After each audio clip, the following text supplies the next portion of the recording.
ఒక సంస్థకి ఒక 10,00,000 రూపాయలు ఇస్తే 4 రూపాయలు వడ్డీ ఇస్తానంటే ఎవడొద్దంటాడు? దేశంలో చాలామంది ఇస్తారు. ఎప్పుడు ఆ సంస్థ దగ్గర బలమైనటువంటి ఏదైనా షూరిటీ ఇచ్చేటప్పుడు మన తెలంగాణ ఆంధ్ర 2 రాష్ట్రాల్లో యాదగిరిగుట్ట ప్రాంతానికి సంబంధించినటువంటి ఒక భూముల గొడవ, అట్లాగే బంగారం గొడవ, ఈ రెండింటిని చూస్తే ఒక సంస్థ ఇప్పటికీ ఒక 6-7 వేల మంది నుంచి దాదాపుగా 1,500 కోట్ల రూపాయలు కలెక్ట్ చేసింది. ముట్టి మౌత్ పబ్లిసిటీ ద్వారానే. నేను ఆ సంస్థ పేరు చెప్పటం లేదు, ఎందుకు అంటే మనకి జస్ట్ కమ్యూనికేషన్ వచ్చిన దాంట్లో డౌట్ వచ్చి మాత్రం నేను ఈ వీడియో చేస్తున్నా.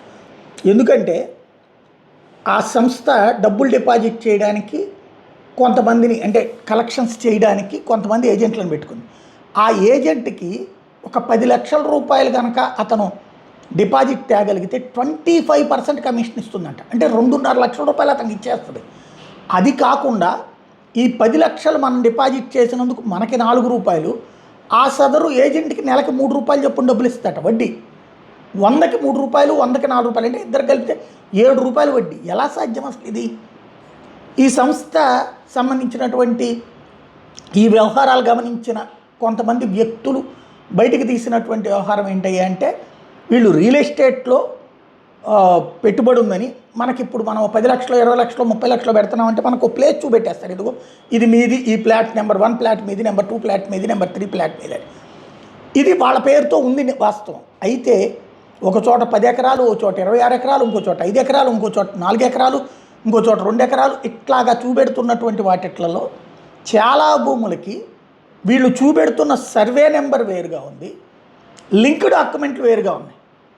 సర్వే నెంబర్లో ఉన్న భూమినే వీళ్ళు ఇస్తే కరెక్టే, లింక్ డాక్యుమెంట్లో వేరే భూమి చూపెడుతున్నటువంటిది ఒక ఎత్తు అయితే, మరొక విచిత్రమైనటువంటి పరిస్థితి కూడా ఉంది.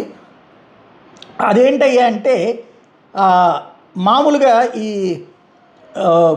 ఏది వీళ్ళకి ఇచ్చేటటువంటి సందర్భంలో షూరిటీ కాగితాలు ఉంటాయి కదా, ఆ షూరిటీ కాగితాలలో కూడా తేడా చేస్తున్నారు. ఒక డాక్యుమెంట్ రైటరు, ఒక వ్యక్తి చేసినటువంటి ప్లానింగ్ ఇదంతా కూడా పర్వతాల పేరు, 2 అక్షరాల పర్వతం పేరుతో ఉన్నటువంటి ఈ సంస్థ దాదాపుగా 5-6 సంస్థల్ని ఫ్లోట్ చేసి చేస్తున్నదంతా కూడా ఒక హంబక్ అని చెప్తున్నారు.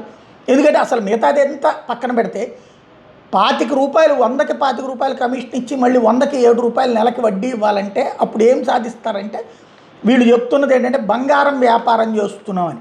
బంగారానికి సంబంధించి ఒక 2024లో పర్మిషన్ తీసుకుని 2025లో డీజీఎఫ్టీ పర్మిషన్ తీసుకుని బంగారాన్ని రిఫైన్ చేస్తామని చెప్తున్నారు. 2025లో వచ్చింది పర్మిషన్.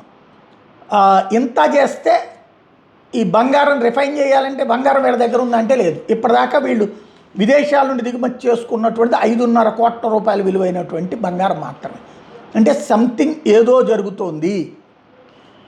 ఇది పబ్లిక్ నుండి డిపాజిట్లు కలెక్ట్ చేసిన తర్వాత బోర్డు తిప్పేసాక ఇప్పుడు మనకి పెద్ద ఎత్తున వడ్డీ వస్తుంది కదా అన్న ధైర్యంతో, ప్లస్ భూమి చూపెట్టారు కదా అన్న ధైర్యంతో తీసుకుంటే, ఒకప్పుడు ఆగ్రి గోల్డులు, ఒకప్పుడు అభయ గోల్డులు, ఇట్లాగే చాప చుట్టేశాక జనం ఇబ్బంది పడ్డారు. మరి ఇది ఏం జరిగింది, ఏం జరుగుతుంది?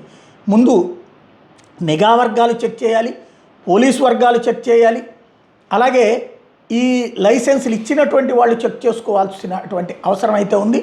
పెట్టుబడులు పెట్టేవాళ్ళు జాగ్రత్తగా ఆలోచించాల్సిన అవసరం అయితే ఉంది.